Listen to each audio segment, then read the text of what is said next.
Hi viewers, அடிக்கிற வெயிலுக்கு நல்லா எதமா சாப்பிட்றதுக்கு ஒரு மோர் குழம்பு செய்யலாமா?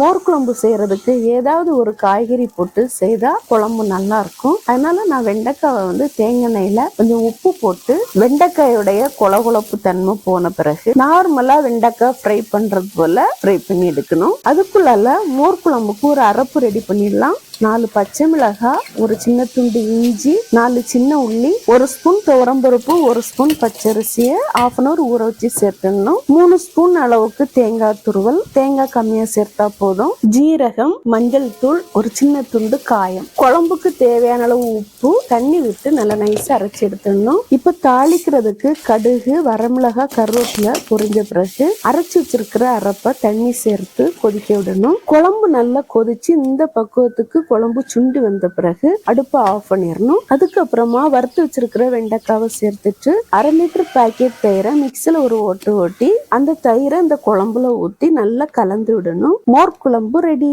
இந்த மோர் குழம்பு செய்யணும்னு ஐடியா வந்துட்டுன்னா அரிசியும் துவரம் பருப்பையும் மட்டும் ஒரு 1/2 மணிக்கூர் முன்கூட்டி ஊற வச்சா போதும். டக்குன்னு இந்த மோர் குழம்பு செய்திடலாம். மோர் குழம்புக்கு உருளைக்கிழங்கு ஃப்ரையும் ஏதாவது ஒரு துவையிலையும் வச்சு சாப்பிட்டு பாருங்க, அட்டகாசமா இருக்கும். வரட்டா.